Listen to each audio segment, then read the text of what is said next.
नमस्कार, मैं आप सभी का स्वागत करती हूँ हमारे शिक्षा चैनल में। तो हम आज पढ़ेंगे अनुवांशिकता एवं वातावरण का प्रभाव। अनुवांशिकता मतलब हमारे पूर्वजों से मिलने वाली जो भी कार्य क्षमता कह लीजिए, बुद्धि हम जो यूज करते हैं वो कह लीजिए, या फिर वंशानुक्रम। वंश में मतलब हमारे दादा दादी नाना नानी से चली आ रही जो भी पीढ़ी दर पीढ़ी हमारी जो भी सोच समझने की क्षमता, व्यवहार, हमारा रूप रंग, सारी चीजों को समझ लीजिए, तो उसे हम अनुवांशिकता कहते हैं। एवं वातावरण का प्रभाव, इसमें वातावरण का क्या प्रभाव पड़ता है इसके बारे में आज हम चर्चा करेंगे। ओके, तो सबसे पहले हम पढ़ेंगे यहाँ पे अनुवांशिकता का अर्थ क्या होता है। अनुवांशिकता या वंशानुगत गुणों का एक पीढ़ी से दूसरे पीढ़ी में स्थानांतरण को ही अनुवांशिकता एवं वंशानुक्रम कहा जाता है। एक पीढ़ी से दूसरी पीढ़ी में हस्तांतरित होता है। वंशानुक्रम के माध्यम से शारीरिक, मानसिक एवं सामाजिक गुणों का स्थानांतरण बालकों में होता है। ओके, मनोवैज्ञानिक जी हैं, देखिएगा, जेम्स ड्रेवर के अनुसार शारीरिक एवं मानसिक विशेषताओं को माता पिता से संतानों में हस्तांतरण होना ही अनुवांशिकता कहलाती है। और दूसरे मनोवैज्ञानिक H.A. पैटरसन एवं वुडवर्थ के अनुसार व्यक्ति अपने माता पिता के माध्यम से पूर्वजों की जो विशेषताएं प्राप्त करता है उसे अनुवांशिकता कहते हैं। अनुवांशिकता के प्रभाव देखेंगे, इसे क्या क्या प्रभाव पड़ते हैं। अनुवांशिकता का प्रभाव विभिन्न लक्षण होते हैं उसके, जैसे शारीरिक बुद्धि एवं चरित्र पर अलग अलग पड़ता है। शारीरिक बुद्धि और उसके चरित्र पर अलग अलग तरीके से पड़ता है। तो सबसे पहले शारीरिक लक्षण हम देखेंगे। ओके, हम देखेंगे शारीरिक लक्षण। तो शारीरिक लक्षण का प्रभाव थोड़ा सा, ओके, तो हम देखेंगे कि शारीरिक लक्षण पे ये कैसा प्रभाव पड़ता है।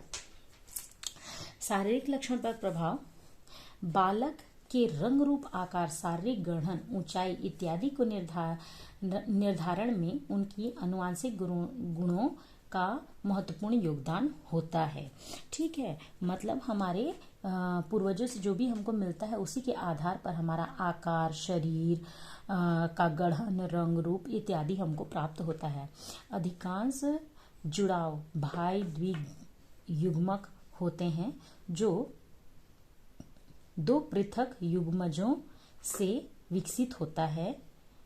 यह भाइयों जैसे जुड़वा भाई बहन की तरह मिलते जुलते होते हैं।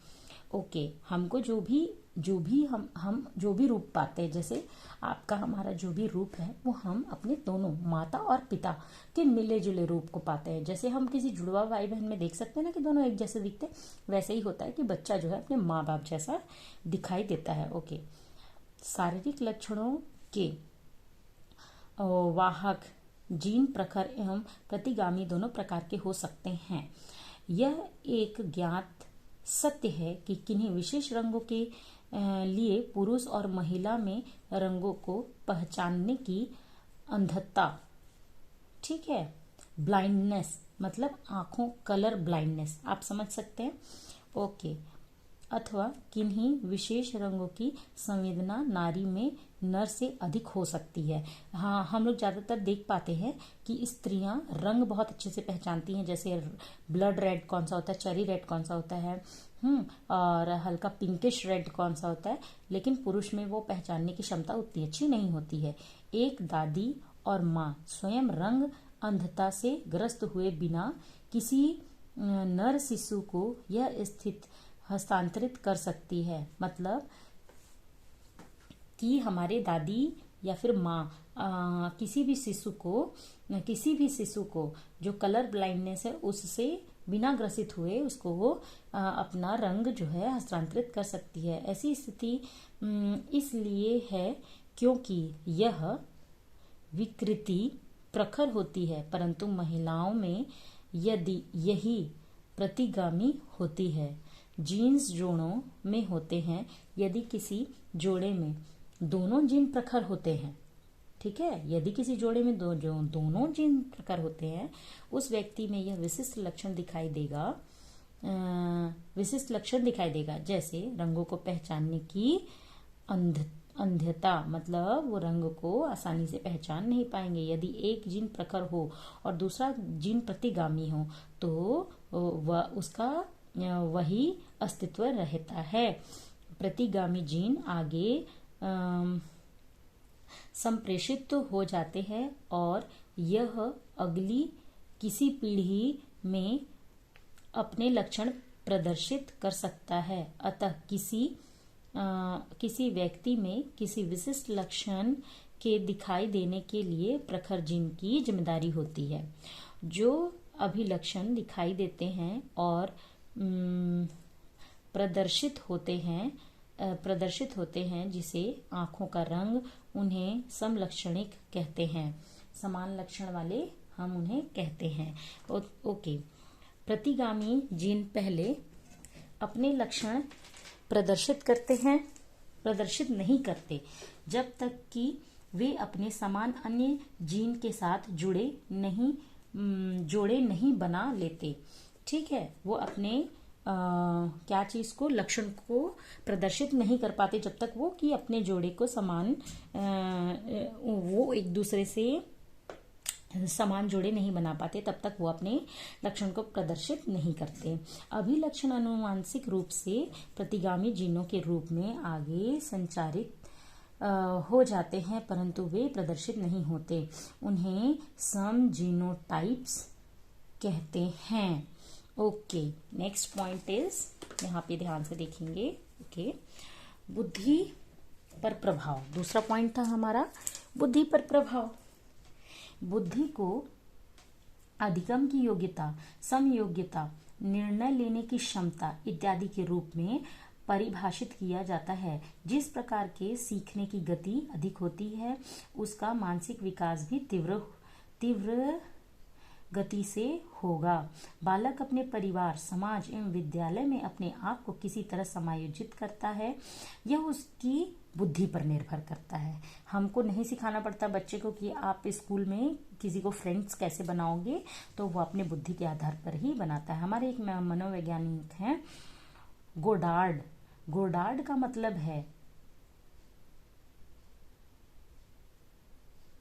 मंद बुद्धि माता पिता की संतान मंद बुद्धि और तीव्र बुद्धि माता पिता की संतान तीव्र बुद्धि वाली होती है। मानसिक क्षमता के अनुकूल ही बालक में संवेगात्मक क्षमता का विकास होता है।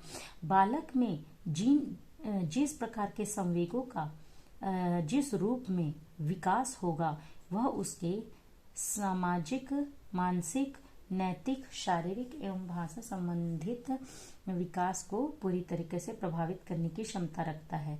यदि बालक अत्यधिक क्रोधित या भयभीत रहता है, अथवा यदि उसकी ईर्ष्या एवं वैमनस्यता की भावना अधिक होती है, तो उसकी विकास की प्रक्रिया पर इन सबका प्रतिकूल प्रभाव पड़ना स्वाभाविक होता है। संवेगात्मक रूप से असंतुलित बालक पढ़ाई में या किसी अन्य गंभीर कार्यों में ध्यान नहीं दे पाते, फलस्वरूप उनका मानसिक विकास प्रभावित होता ही है। ओके, अब हम नेक्स्ट देखेंगे। ये है हमारा चरित्र पर प्रभाव। डगडेल नामक मनोवैज्ञानिक ने अपने अनुसंधान के आधार पर यह बताया कि माता पिता के चरित्र का प्रभाव भी उसके बच्चे पर पड़ता है। चरित्र का प्रभाव पड़ेगा माता पिता के व्यक्ति के चरित्र पर। उनके वंशानुगत कारकों का प्रभाव भी स्पष्ट तौर पर दिखाई देता है। उनके वंशानुगत कारकों पर भी चरित्र का प्रभाव देखने के लिए मिलता है, इसलिए बच्चों पर प्रभाव पढ़ना स्वाभाविक हो जाता है। ओके, डगडेल ने 1877 ईस्वी में ज्यूक नामक व्यक्ति के वंशजों का अध्ययन करके यह बात सिद्ध की थी। ओके, हम नेक्स्ट पॉइंट देखेंगे। वातावरण का अर्थ एवं परिभाषा। अब देखिए हमने वंशानुक्रम पढ़ा, अब हम पढ़ेंगे वातावरण। वातावरण का अर्थ एवं परिभाषा। वातावरण का अर्थ पर्यावरण है। वातावरण का अर्थ क्या है? पर्यावरण है। पर्यावरण को दो शब्द परि एवं आवरण से मिलने से बनता है। परि का अर्थ होता है चारों ओर एवं आवरण का अर्थ होता है ढकना। आवरण का अर्थ होता है ढकना। इस प्रकार पर्यावरण का अर्थ होता है चारों ओर से घेरने वाला। ओके। प्राणी या मनुष्य, जल, वायु, वनस्पति, पहाड़, पठार, नदी, वस्तु आदि से घिरा हुआ है। यदि यही सब मिलकर पर्यावरण का निर्माण करते हैं।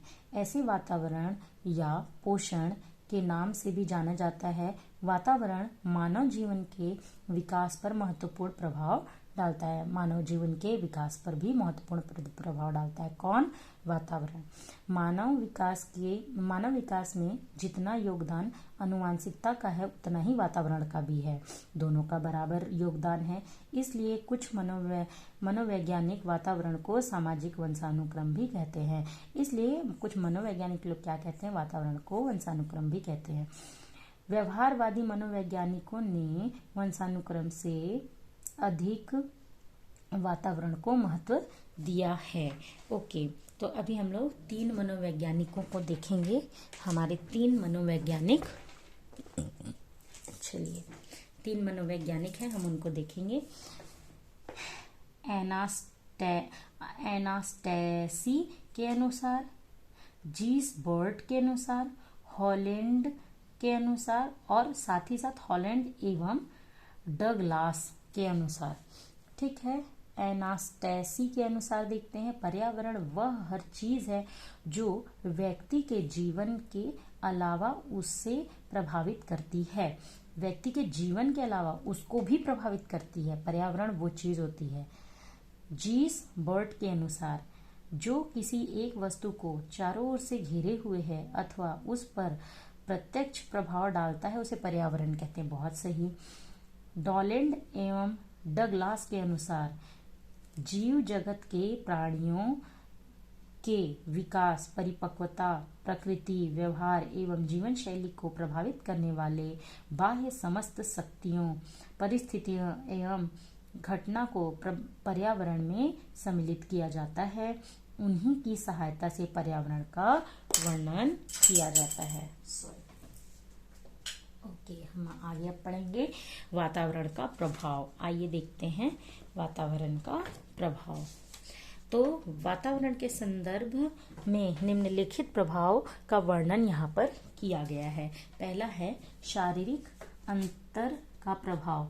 व्यक्ति के शारीरिक लक्षण जैसे वे वंशानुगत होते हैं, किंतु इस पर वातावरण का प्रभाव स्पष्ट रूप से देखा जा सकता है। वातावरण का इस पे स्पष्ट रूप से प्रभाव देखा जा सकता है।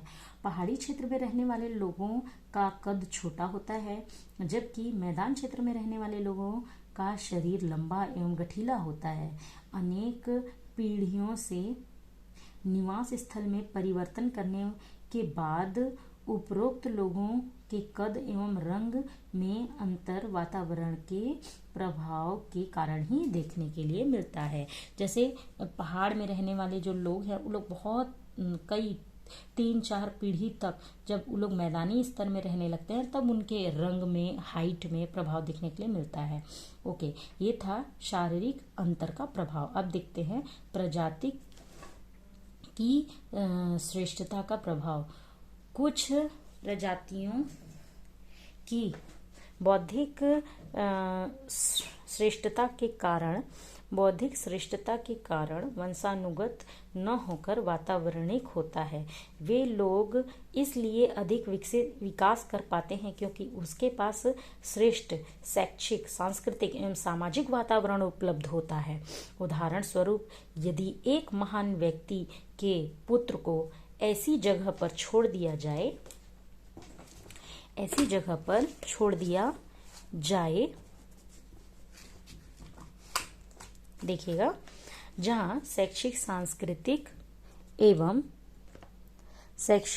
सांस्कृतिक एवं वातावरण उपलब्ध न हो तो उसका अपने पिता की तरह महान बनना संभव नहीं हो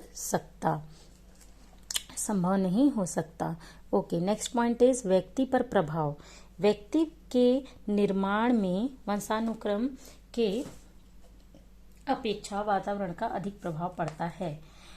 कोई भी व्यक्ति उपयुक्त वातावरण में रहकर अपने व्यक्तित्व का निर्माण करके महान बन सकता है। ऐसी कई उदाहरण हमारे आसपास देखने के लिए बिल्कुल मिलती है, जिनमें निर्धन परिवार में जन्मे व्यक्ति भी अपने परिश्रम एवं लगन से श्रेष्ठ सफलता प्राप्त करके सक्षम हो जाते हैं। न्यूमैन, फ्रीमैन और हॉलजिंगर ने इस बात को साबित करने के लिए 20 जुड़वा बच्चों को अलग अलग वातावरण में रखकर उनका अध्ययन किया।